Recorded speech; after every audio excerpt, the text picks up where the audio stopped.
With the basmala, let us begin reading this book. The name Allah is the best shelter. His blessings are immeasurable, incalculable. He is the Rab, the most compassionate, the most merciful. With the name of Allah, I begin writing the book Endless Bliss.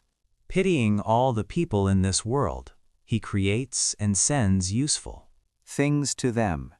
In the next world, favoring whomever He chooses.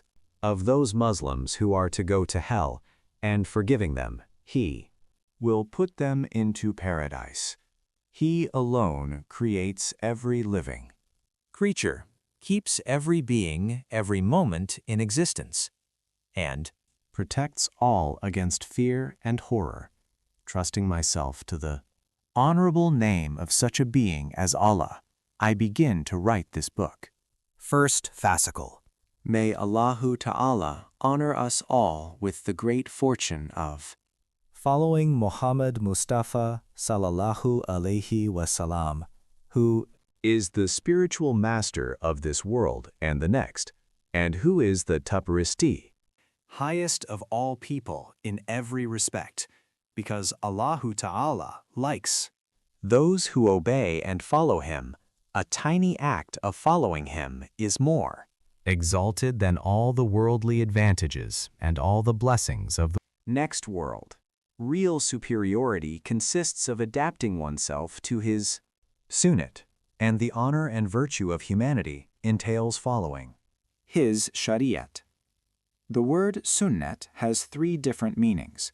In this context, it means the ahkam-e-islamiyah, Islam's commandments and prohibitions. Adapting oneself to Him, or following Him, is following the way, along which He has guided us. His way is the way shown by the Quran al-Karim.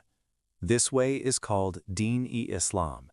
In order to adapt ourselves to Him, we should first have Iman, belief, then learn Islam well, then perform the fards and abstain from the harams, and then observe the behavior, the acts and thoughts that are called the sunnats, and abstain from those which are termed the makruh. After all these, we should also try to follow Him in what is mubah, permitted. It is essential for everyone to have Iman.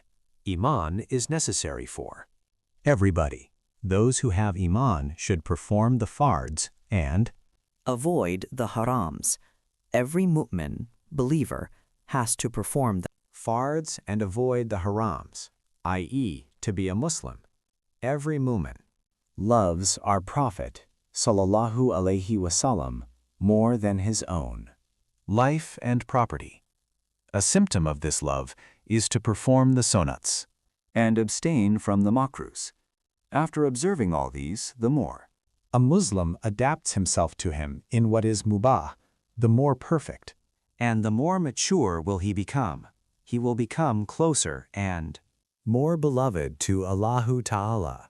It is called Iman, to like and to admit sincerely, i.e., to believe all of what Rasulullah Sallallahu Alaihi Wasallam said. Those who believe so are called mu'min.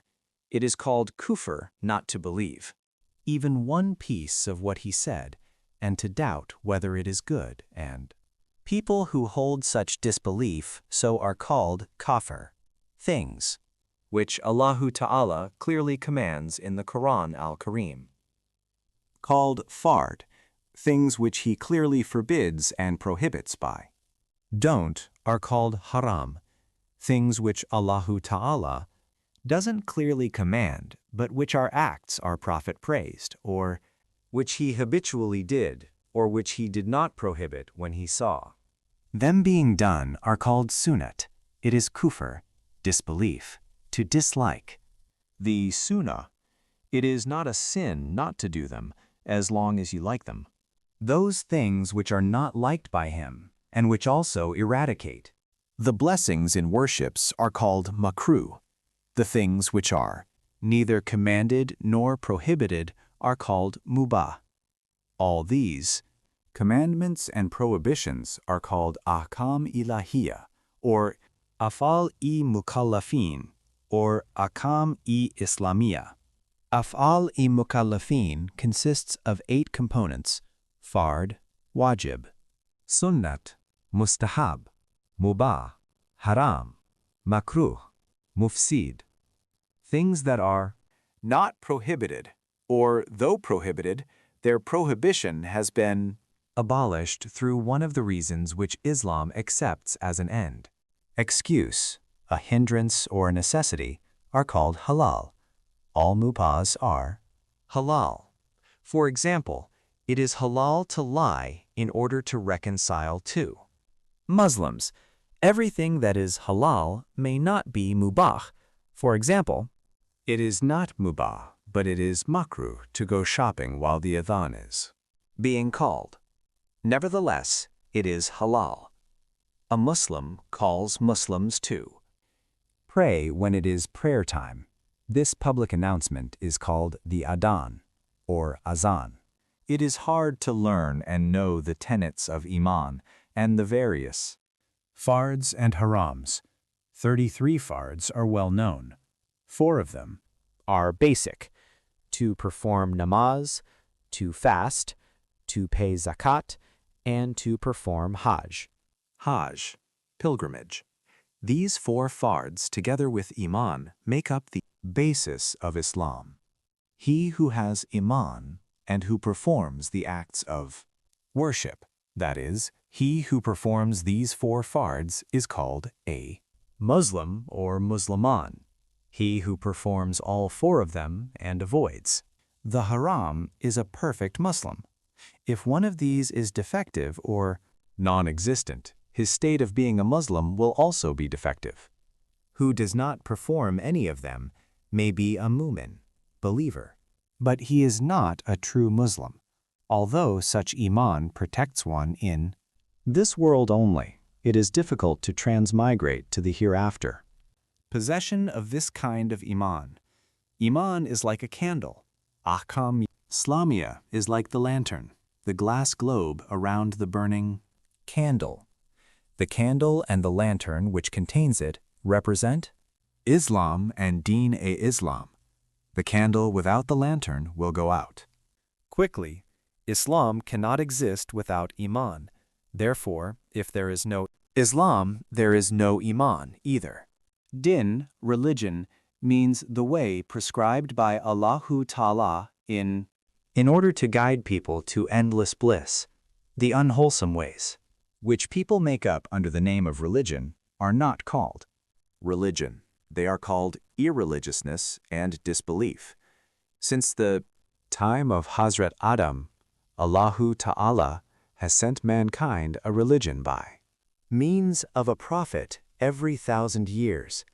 These prophets, salawatullahi ta'ala alayhim ajma'in, are called Rasul. On the other hand, in every century, by making the purest person the prophet, he has strengthened the religion through him. These prophets who followed the Rasuls are called Nabi. All the prophets have taught the same Iman. They have asked their ummat to believe in the same tenets, yet since their shariats, i.e. their things that are to be done and avoided through the heart and body, were different, they were different in being Muslims. He who has Iman and adapts himself to the Ahkam-e-Islamiyya is a Muslim. Those who want to adapt the Ahkam-e-Islamiyya to their desires and pleasures are disbelievers. They don't understand that Allahu Ta'ala has sent the Ahkam-e-Islamiyya in order to the desires and pleasures of the nafs and to prevent their excessive indulgence.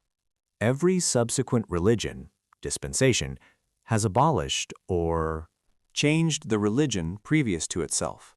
The latest religion that has changed all the religions prior to it, which has assimilated all the previous shariats within itself, and which will never change until the end of the world, is Hadrat Muhammad's religion. Today, religion which Allahu Ta'ala likes and loves is the Islamic religion, which is based on these rules and essentials. To those who perform the fards and abstain from the harams which this shariat communicates, Allahu Ta'ala will bestow blessings and favors in the hereafter, that is, they will receive thawab, rewards. Those who do not perform the fards and do not abstain from the haram. harams, there are punishments and suffering in the next world. That is, such people become sinful. The fard performed by those who have no iman will not be accepted. That is, they will not be given rewards. The sanats performed by the Muslims who don't perform the fards, that is, who owe a debt to Allahu Ta'ala, will not be accepted, and they will not be given rewards. They are not looked upon as having adapted themselves to our Prophet, Allahu alayhi wasalam.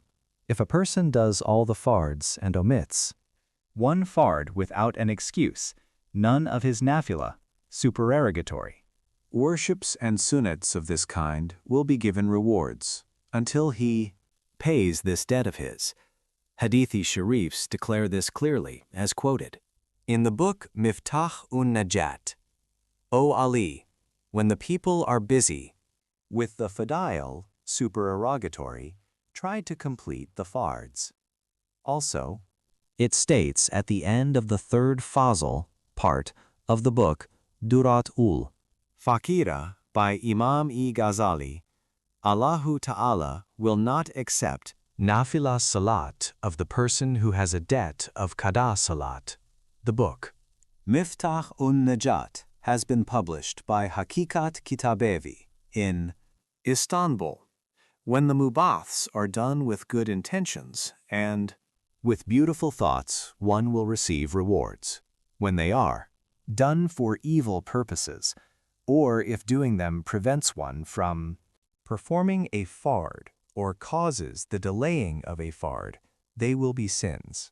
While the fards and sunnats are being done, if evil thoughts are involved, the debt will be paid and punishment will be averted.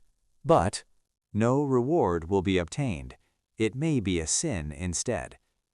The fards and sunnats of those who commit harams will be acceptable. That is, they have paid their debt, yet they won't receive rewards.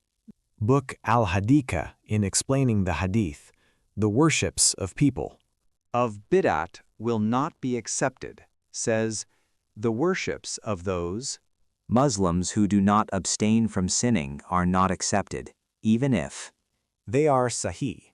A haram cannot be mubah, permitted, even if it is done with good will. In other words, a haram will never be rewarded, and he who commits a haram without an excuse is certainly sinful. He who abstains from the haram and gives it up with good will, fearing Allah, will receive rewards. If he doesn't commit a haram for other reasons, he won't receive rewards, will only escape its sin.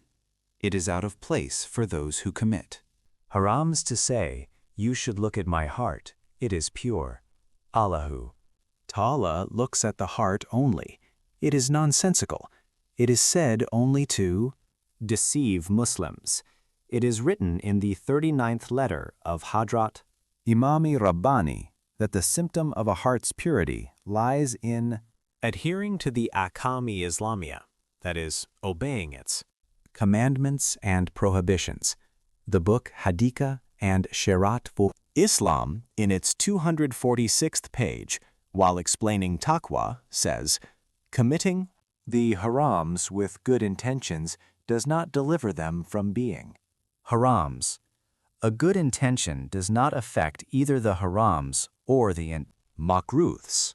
It does not change them into ta'at. It is written in the 73rd page of the book, Mirat-ul-Maqasid, concerning an intention for an abdast. Wudu in Ibn Abdidin, rahmatullahi alayh, and in the 54th page in the translation of Milal Nihal, that there are three kinds of. The first is masiyat, that is, sinful actions. These are the actions which Allahu Ta'ala dislikes. It is masiyat not to do what Allah Ta'ala has commanded to be done, or to do what he has. Prohibited. The second one is talat, those actions which Allahu Ta'ala likes. They are also called hasanah. He has promised that he will give ajr, i.e. thawab, blessings, to a Muslim who performs. ta'at. The third group of actions are called mubah, which have not Been declared to be sinful or taught. They are taught or sinful, depending on the intention of the person who does them. Sins are not exempted from being sins if they are committed, with or without a good intention. The hadith, actions are good or bad depending on the intention, declares that the ta'at and Mubah actions will be given rewards in accordance with. If a person, in order to please someone, offends another person, or if he gives alms from someone else's property, or if he builds mosques or schools with haram money, he will not be given rewards. It will be ignorance to expect rewards for these efforts.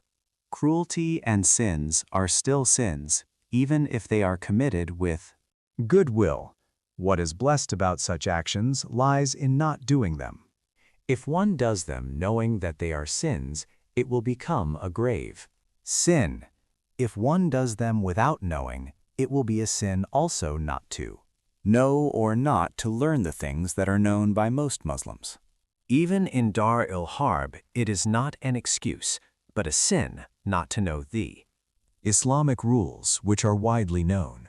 When the ta'ats are done without an intention or intended for Allah's sake, blessings are given.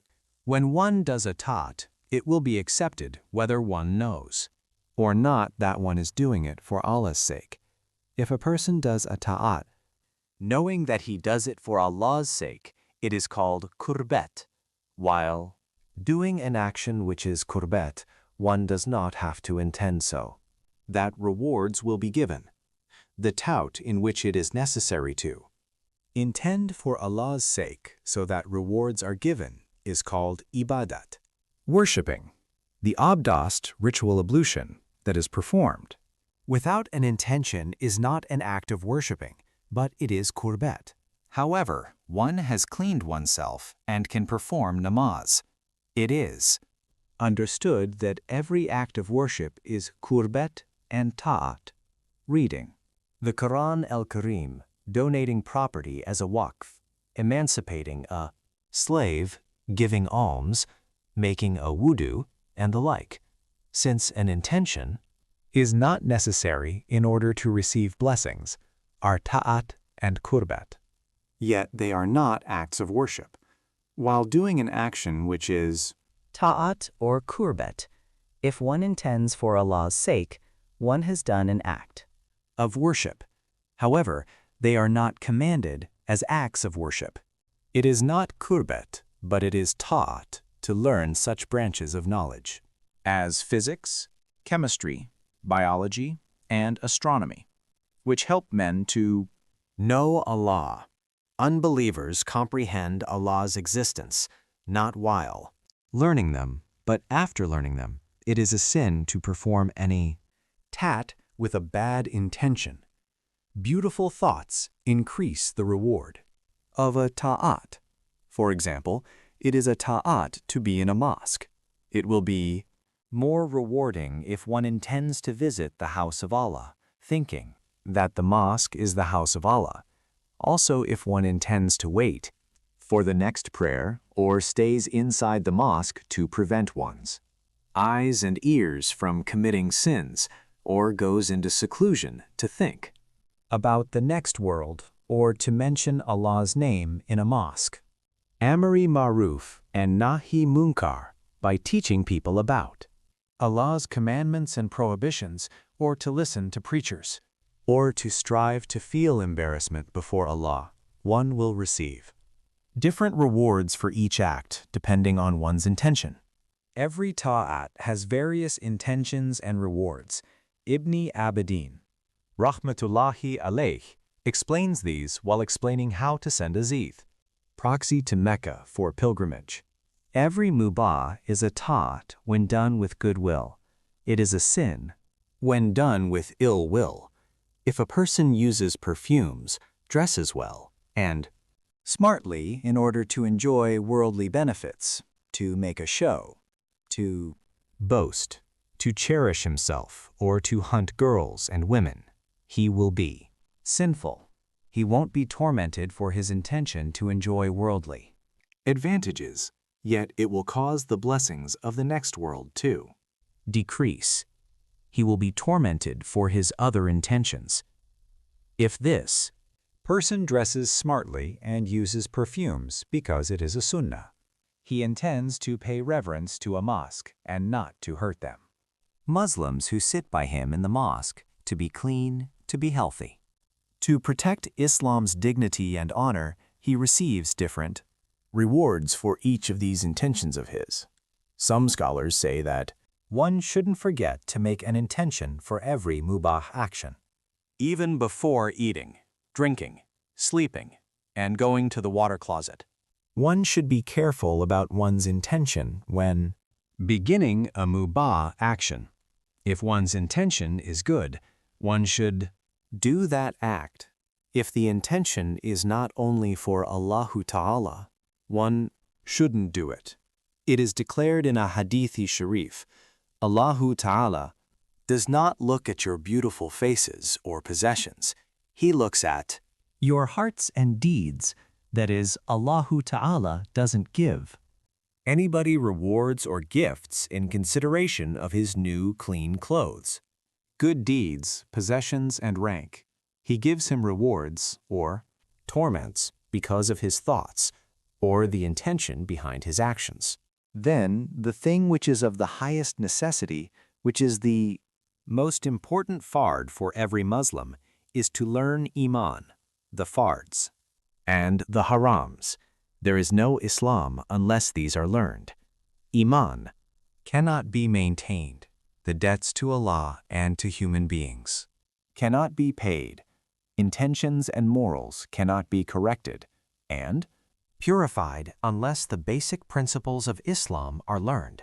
Unless correctly intended, no fard will be accepted. It was declared in a hadith in Ad-Dur Mukhtar, learning or teaching knowledge. For 1 hour is more blessed than worshiping until morning. Author of the book Hadrat Quds states on the 99th, I studied the books Bukhari, Mishkat, Hidayah, and Sharh-e Mawaqif under Imam-e Rabbani's supervision. He would encourage young people to acquire knowledge. Knowledge first, and tasawwuf next, he would say, noticing my shirking from knowledge and taking pleasure from tariqat, he pitied me and advised me, read books, acquire knowledge. An ignorant man of tasawwuf will be a plaything in the hands of the devil. That is, he will fall into disesteem. It is called ibadat, worship, to do the fards and sunnats, and to avoid the harams and makruhs, that is, to observe the rules of Islam in order to attain Allahu Ta'ala's love and receive thawab. There is no worship without an intention. It is necessary first to have Iman and then to learn. Observe the rules of Islam in order to follow Rasulullah, Hadrat Muhammad.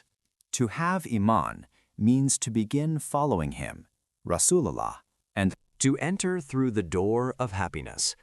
Allahu Ta'ala sent him to invite all the people of the world to happiness and declared in the 28th ayat of Surat As-Sabah, O my beloved Prophet, Sallallahu alayhi wasallam, I send you to humanity so that you should give the good news of the endless bliss to all the people in the world and to guide them along this way to happiness. A short midday sleep of a person who adapts himself to him is much more valuable than spending many nights worshipping without following him.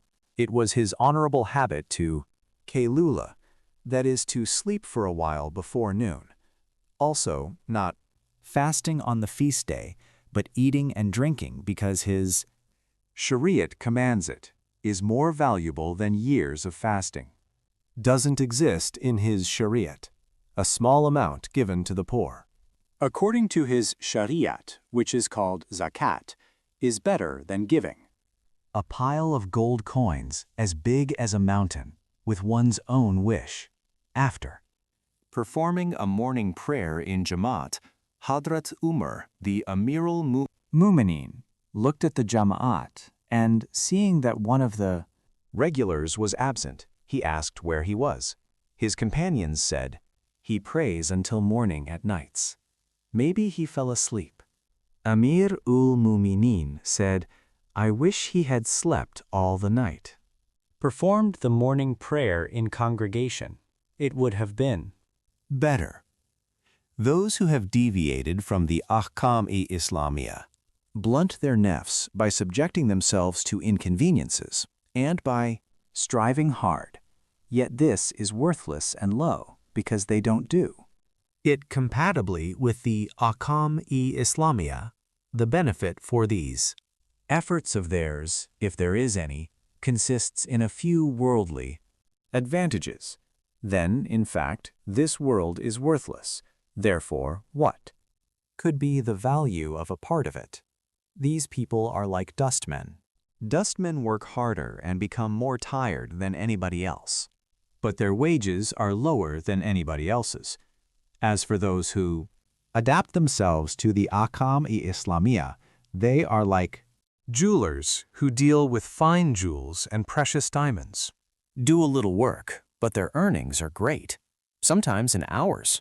Work provides them 100,000 years' earning. Reason for this is that an action compatible with the Ahkam-Islamiyah is accepted and liked by Allahu Ta'ala. He loves it. He declares in many places of the Quran al-Karim that this is so. For example, he declares in the 31st ayat of Surat Ali, Imran, "O my beloved Prophet, sallallahu alaihi wasallam, if you love Allahu Ta'ala, and if you want Allahu Ta'ala to love you in turn, adapt yourselves to me. Allahu Ta'ala loves those who adapt themselves to me." Allahu Ta'ala does not like any of the things that are incompatible with the Ahkam-e-Islamiyah. Is it possible that rewards will be given for the things that are disliked? Maybe they will bring about punishment.